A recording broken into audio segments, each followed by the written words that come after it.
جبورا هندنا کمپانیا پیشگیری یکینین پاراستنا جن یپجه خو پاراستنا روا پاراستنا جواکی لدیجی تروریسم و شدت رخصتن کری مافکی کو جهیلا دابون و ها پیمان نام نتوائیفه لسر بنگه پیمان نتوائن یکبوی و پیام جنیف و بریارا 1325 و پیمان نتوائن یکبوی یا دربار آشتی و اولهی دهاتیا گارانتی کرن نما زدما کوژین و زارok dibin hedefên sereke yên kuştin ravandin koçberkirin û kolekirinê.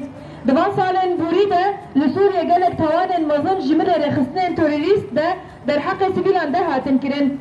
Kûjin rastî bin têkirinên herî kirît hatin. Jin û zarok bi her cûre bin têkirinê re rûbûman. Bu sedema ku berpirsyariya parastina xwe û beşên herî zêde di metersiye li ser milê civakê ferz bibe.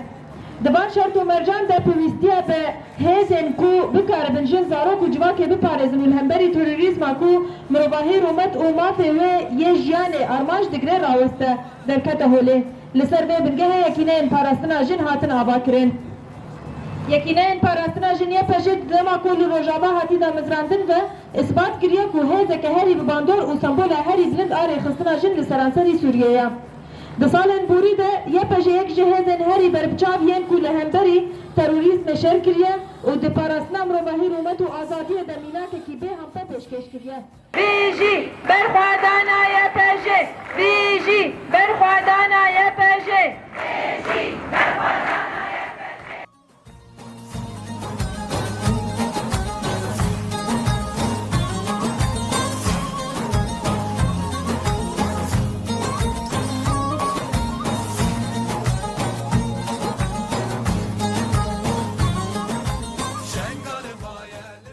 أثبتت وحدات حماية المرأة يفجي منذ تأسيسها في روجافا أنها القوة الأكثر كفاءة والرمز الأسمى لتنظيم المرأة في عموم سوريا.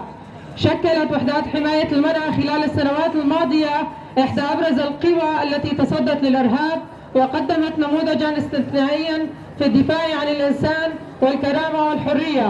لقد كانت يفجي في الصفوف الأولى في مواجهة تنظيم داعش والتنظيمات المتطرفة، وساهمت بصورة مباشرة في حماية المدنيين وإنقاذ آلاف النساء والأطفال والدفاع عن المجتمعات المحلية بمختلف مكوناتها.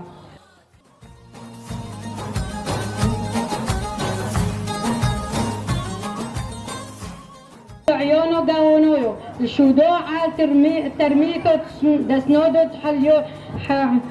حيلوثو ديبجي دنطيروث أثو سوتورو قونونويو عال نفشو وعال كنشو فوت مرهبونوت وعنوفيوم تكسو هو قونونويو كنترويو اوف كاد هوين نيشو وزعوري هيشو قدمويو لحطولو وحطوفيو شارقان آزادية هدية